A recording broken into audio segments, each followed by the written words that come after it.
Hello, everybody, and thank you for tuning in to the Liberty Report. With us today is Daniel McAdams, our co-host. Daniel, good to have you with us today. Good morning, Dr. Paul. How are you this morning? As usual, yes. And this is a special day because we have a special guest. Yes. It's a friend that I've had a long time, but I haven't seen him for a long time, and we crossed paths, with libertarian ideas and libertarian discussions a long time ago, and we attended frequently to Doug Casey's Era Society up in the mountains, and we got to talk a lot, and he had his newsletter back then. So, Rick, as you recall, I'm sure, that we were doing things back then, but I want to welcome you to the program today because we've been looking forward to this. Well, thank you, Ron. And I was really looking forward to this, too. This is really great. I would like to say to the audience that I admire you so much because I don't think there's, and this is literally true, I don't think there's anybody else in the United States who has worked as hard at reviving the system of liberty as you have. And that is, I'm not exaggerating. I don't know anybody, and I've known a lot of people in the liberty movement, and nobody has done as much as you have. And I give you my personal thanks. I admire you, and I sure do appreciate everything you've done. Well, I think that is very nice, but sometimes I feel a little bit embarrassed about it. But no, it is good. But I was going to mention to our audience that we understood each other philosophically and in a business sense and in a social sense, because I had a newsletter during the time. I was in Congress, for about 6-7 years. Then I said, I'm going back to medicine. I don't know if I like this place up in Washington. And so I went back to practicing medicine and had a newsletter, and it was a gold newsletter, and you knew about it. Matter of fact, you had your letter going, and to me, it was remarkable because you actually recommended our company to look at it and to look into the gold issue, and it wasn't like. As a matter of fact, I believe you probably still have the same principle. You'll make recommendations, but to make them more authentic, you don't get reimbursed. It wasn't like I was paying you to say this, and that's why it meant so much. But that doesn't happen that often. But I know you're very much involved in principle. But we have a lot of things going on. Daniel worked for me a good many years. How many, Daniel? 10, 15? 20. Oh, 22. Could be 20. He came as soon as 9/11 happened. He says, "Boy, I got to get in there and help Ron Paul. He's going to have problems." Yeah. So, but no, he's been in charge of the research on foreign policy, and it's been very, very helpful. And he has spent some time in Europe, and he has a lot of experience there. But I think it's fascinating what you have done. And when I look at my meager attempt at writing, I think, holy man, just look at what Rick Maybury does. Oh, boy, you have a lot of books. You have your own library. And and before we close, we want to make sure everybody knows how to get in contact with you and also find out where those books are. And I think originally when we were communicating here in the last several weeks, are you starting a new newsletter, or are we just going to be talking about the early warning report? Just the early warning report. I've been publishing that for 32 years, and that's my main outreach vehicle, the main way to influence people. Right, and you had a few correct warnings, and that's been great. Matter of fact, a lot of them. But excitement comes and goes. I would say the area of the world that you spent your most time writing about, and Chaostan, that of course is a fascinating title. Why don't you just describe that, because it is your specialty, and that's what you're identified with. How you picked that name, and what does it include, and how much are the changes going on there that changes these boundaries in your land you call Chaostan? Okay, Chaostan means Well, in Asia, the word "stan" means the land of. So Chaostan means the land of chaos, and I call that the area from East Europe to the Pacific, and from the North Pole down to the southern tip of Africa. So you got Africa, East Europe, and Asia, or Chaostan. Now, the reason I picked that word is because that area has been just a sea of blood and destruction and hatred since the beginning of history. There are thousands of ethnic groups and tribes and nations that have been fighting each other there in that area, Chaostan, for thousands of years. It goes actually back about, that we know of, 11,000 years of war. So the question is, why? What is so violent? Why the violence of that area? And the answer is that after the American Revolution, which was, the date for that was 1776. After the American Revolution was over, Americans probably erected the most libertarian society the world has ever seen. That we use the system of liberty. Liberty isn't a condition, it's a system. And Americans use that system of liberty and very quickly created the most advanced, the most progressive society in the history of the world. The rate of progress in America was astounding. And the people in other parts of the world saw that progress, and they wanted that for themselves. And these revolutions broke out all over the place, and a lot of countries did move in the direction of the system of liberty. But then, late in the 1800s, socialism came along and became the hot new fad, and lots of people jumped on that, especially intellectuals. And they took over the schools and colleges and started teaching socialism, and they killed the spread of the system of liberty. And the area that never got the system of liberty was Chaostan. Right. You know, go ahead, finish.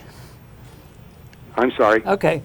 I'm sorry I interrupted, but I think of Chaostan, and it's a little bit incorrect because what you just outlined, that's a big area, Yeah. Africa and everything. I generally thought of it more, in the Muslim Arab world of today in the Middle East, and which it is included, and it is a hotbed.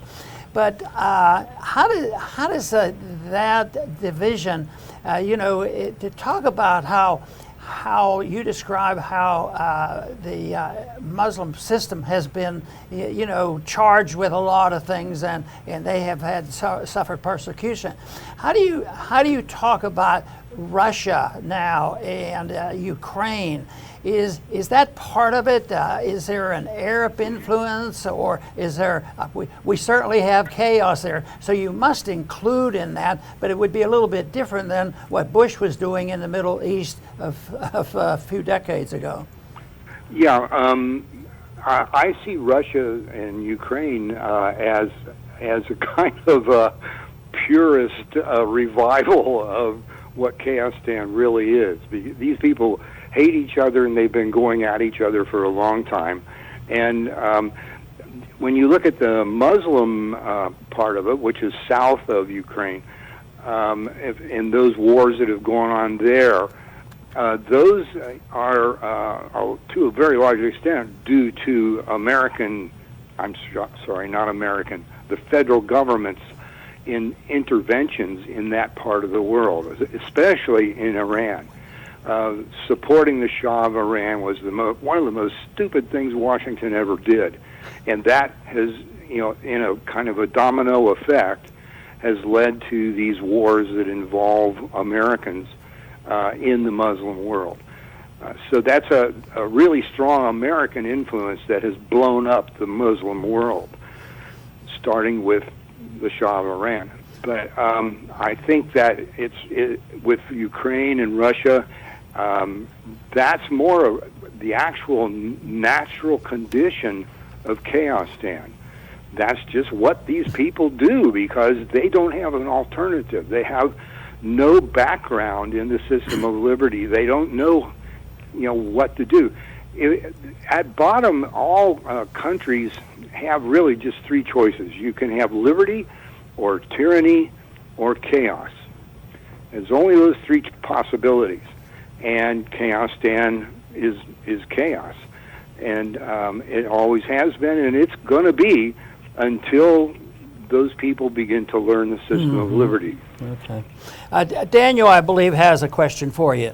Yeah, Rick, in your latest newsletter, you talk about what you call the river of weapons flowing from the U.S., from Washington, from the military industrial complex in the U.S. to Ukraine to fight this war with Russia. We know from today a report by CNN's Natasha Bertrand, who you could really call a mouthpiece for the administration. She points out that they basically know it by now in Washington that Ukraine is not going to get these territories back. It's not going to happen. Yet, we hear from the NATO summit this week that we will continue to spend as much as necessary, as long as necessary, to prop this up. Between the U.S. and Europe, we've put in $100 billion into this little scheme. And Zelensky, the president of Ukraine, said, "Well, that's fine and dandy, but I also need $7 billion a month to pay all my to pay all the wages here." Kind of reminds you of when your teenage son he wants to borrow your car and wants to take the new one instead of the old one. Yeah. Right. Yeah. So I mean, as Dr. Paul would say, a few billion here, a few billion there. This starts to add up. How do you see this commitment to financing this insane situation? How do you see it affecting us? I mean, the economy, what have you? Primarily, I think it's one more incentive for the federal government to go crazy or crazier printing money. The American people are, I think, pretty close to a serious tax rebellion, and it could actually be a violent one. I don't know.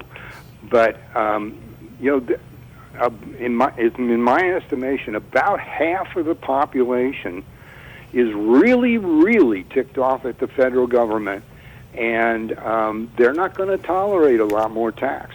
So as the government gets deeper into these wars and pours American tax money into those wars, how's it going to pay for it? It's going to be by printing money. So we've already got a serious inflation started here, and I think that this insane intervention in Chaostan is just going to make it a lot worse. The spread. Did you have a follow-up, Daniel? No, I'll have some later. Oh, okay. The problems that we have, obviously, expressing it in terms of chaos is not too difficult. But it seems like in the last few years, even though it was smoldering here probably closer to 100 years, and that is what has evolved and is known now as wokeism, and what is happening. And I see what's happening right now is a collusion between big business and big government, and that we're moving rapidly, toward more of a fascist state or corporatist state.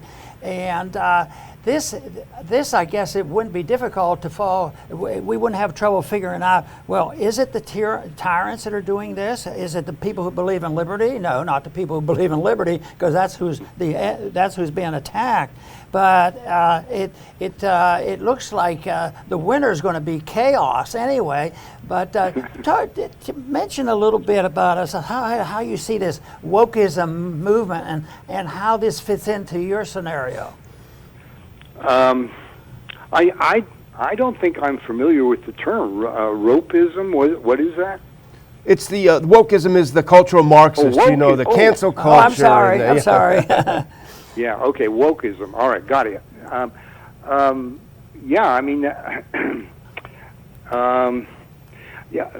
To me, wokeism is the logical outcome of having government in control of the schools. The schools have been almost totally taken over by socialists, and that's been the case since the 1920s. And when kids go through school, the parents are not told, we're going to give your kid a socialist mentality. That's never been disclosed, and so the teachers are products of the school system, and they have socialist mentalities, and they don't even know it. They can't even identify it. Nobody will ever disclose it to them, and they teach these socialist lessons, and the main lesson is that the solution to every problem is more government. And practically the whole population has been taught that, and fortunately millions are waking up and realizing they were lied to when they were in school. But an awful lot of the population has bought into that whole thing. And it's the old thing about, political power corrupts the morals and the judgment. I write that lots of times, all the time. And so they keep growing the government, so the government's power keeps increasing, and the government's ability to corrupt everybody keeps increasing, because political power is an evil, evil thing. All you have to do is read the works of the American founders back there in the 1776 area, and they were really clear that they were scared to death of political power, and they were going to try to set up a system that would neutralize it as much as possible. And that lasted for, maybe 100 years or so, and then the socialists took over, and here we are now. So we've got a lot of chaos in the United States, and I would, when we're talking about big corporations being in bed with the government, Ayn Rand made a very good case in Atlas Shrugged that big corporations don't have any choice. They are big targets. They can't hide. And so if they don't get the government on their side, they're going to be targets of the government. They've only got those two choices. They're going to climb into bed with the government, or they're going to be victims of the government. And we're all starting to get into that situation now, where the whole country is really facing that kind of a dilemma. And I think America is in a crisis situation here that hasn't really been recognized yet, but we are pretty close, I think, to another revolution. Yeah, I like how you point to the public school system as a incubator for this wokeism and the cultural rot that we have. It only took a few generations to go from, the odd teacher here or there to now third and fourth generation who have gone through the system, taking their kids to drag queen story hour, right? So this shows how this takes hold. But you write a lot about libertarianism. You're a great proponent of it. And we're in a situation now, and Dr. Paul talks a lot about this, but we're witnessing, as you say, economic collapse, the war on speech, the rise of the surveillance state, the national security state, the wokists, who are basically authoritarians. The mainstream media loves to say, well, there was a libertarian moment. It happened around Ron Paul's campaigns, but that's all over. We don't want to talk about it now. But Dr. Paul would say this is our greatest opportunity now to see the failure of everything they constructed up until this point. So my question to you would be, do you see this as a moment of our greatest opportunity, and how do you think we can take advantage of it to push now the ideas of liberty? Incidentally, Daniel, you're very good at this.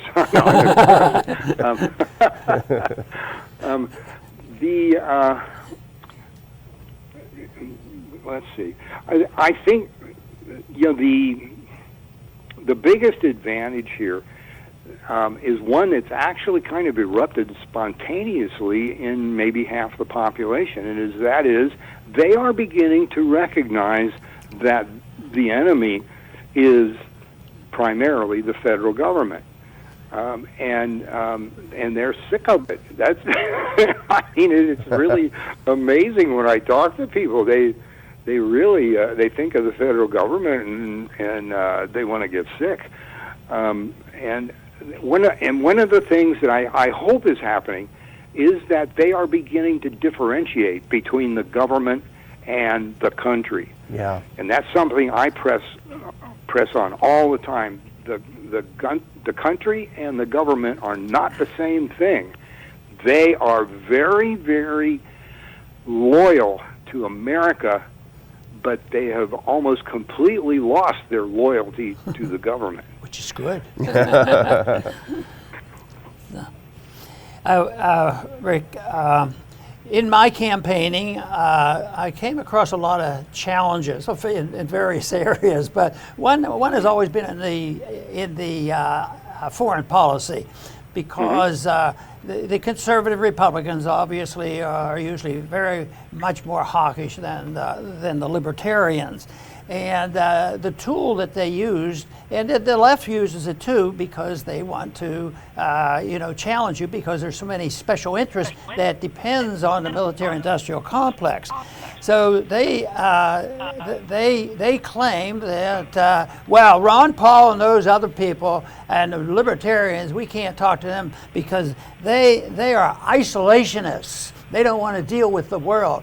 And I've been fussing with that, and I think every once in a while I think I get a little bit of opening for that people are starting to use the word.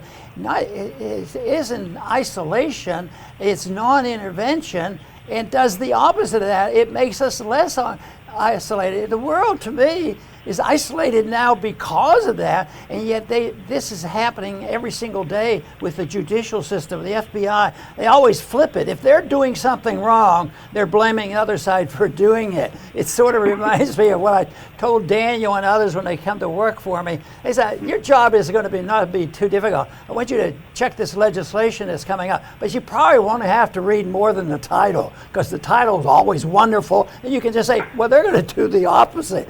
So have you come across any discussion or thought about isolationism versus non-intervention being quite a bit different? Oh, yes. And I'm speaking from experience here. When I was in the Air Force, I was in the 605th Air Commando Squadron, and I was stationed in Central America, and I was in 3 wars there. And it wasn't until many, many, many years later that I started looking at what I had been doing there, because they don't tell you the truth when you're in the military. They just give you some story that leads you to think that you're doing something valuable here. And what I found was that I was down there training the troops of dictators who were massacring innocent people, and had enabled or had found a way to get support from Washington, because these people in Washington who spend the money, they got no understanding at all of what the federal government is doing in other countries.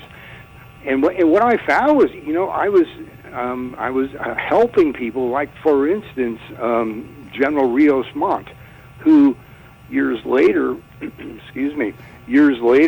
was convicted of war crimes and genocide. I was doing that. I was helping train his troops. And I'm still, when I start talking about it, I get enraged about it, because I thought we were protecting America. We were doing something that was good for America. But instead, these foreign dictators, they get influence in the U.S. Congress, and they wind up getting, or State Department, and they wind up getting subsidized. We Americans are subsidizing their tyranny, helping them massacre innocent people. Again, I was in 3 wars doing that, and nearly got killed 5 times for nothing. It's just, you have to have been there to understand what is so insane about American foreign policy. This remember Secretary of State Madeleine Albright making this statement. If we have to use force, that is because we are America. We are the indispensable nation. We stand tall. We see farther into the future. And that's what these foreign policy people, in Washington do. They think they are some kind of gods who know what's good Right. for the rest of the world, and that we should intervene in the rest of the world. Go ahead. Okay, no, Daniel has another question, but I want to make a quick comment on this. I think you could write an update on War is a Racket, Smedley Butler's book, since you were in South America and knew it firsthand again in the modern day. Yeah. But that was an eye opener for me on his booklet. But Daniel, you have another. Well, I was just going to say, I was also thinking about Perkins' The Confessions of an Economic Hitman. That sounds a lot like what Rick was involved in as well. But we want to get out the name. Richard J. Maybury's U.S. and World Early Warning Report is the name of the newsletter. We're looking at the most recent copy of it right now, and we'll hold it up. There's a lot of great stuff in here, Rick, and I like this, one of your last pieces. I just like the headline so much. Protect your emotions against the flood of bad news. And we tend to get, I especially, Dr. Paul is always upbeat, but I tend to get, down about all this stuff. And I just read this piece, and it's great. And it reminded me, because at the end of that little short piece in your latest newsletter, you pointed out something that we should talk about, which are your Uncle Eric books. And I remembered now the title, Whatever Happened to Penny Candy, and it reminded me of the homeschool bookstore we go to in Houston. We've homeschooled our kids all along, and there's a great shelf of books, and that is one of them, and your other books are there, and all of these anti-state books are there in the homeschool bookstore in Houston, of all places. So it is having a great impact, the work that you've done in this area.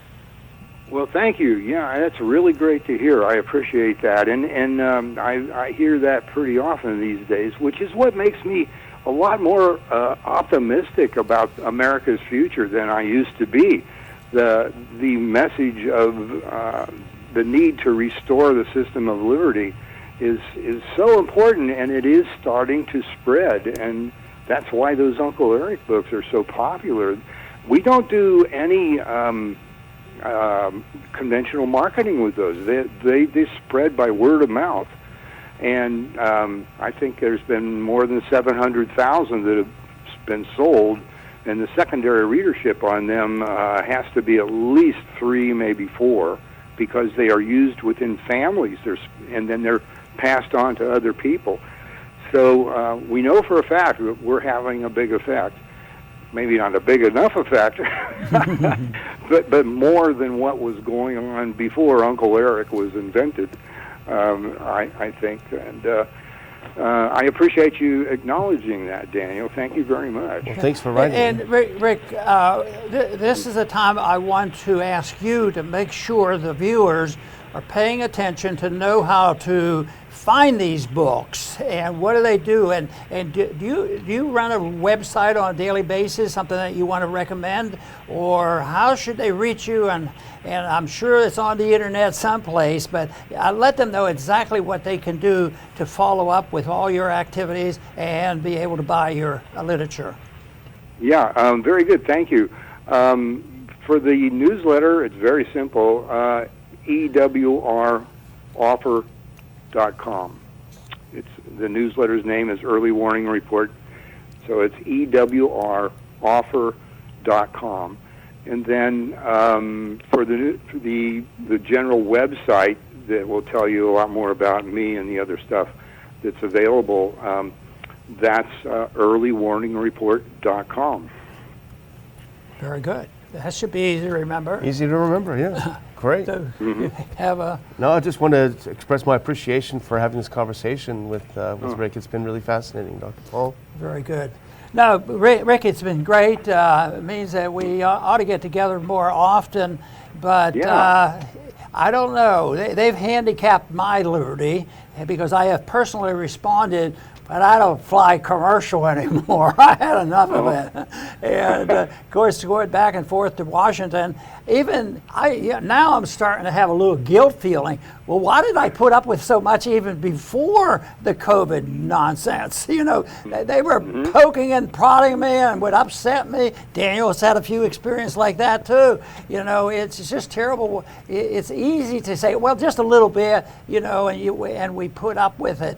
But just so that we know what the target is, and you've done a great job on that, and the target, and that, you know, the difference between tyranny and liberty is very precise, and if you don't, the other option is what we have, and that is chaos. So that's what we're looking for. But we certainly appreciate you being with us today. Oh, thank you, Ron. And again, I thank you so much personally for the work you're doing. You know, we're all here fighting the same fight, and it's great to be back in touch with you again. Very, very good. Let's stay in touch. And I want to thank our viewers for tuning in today. Please return to the Liberty Report soon.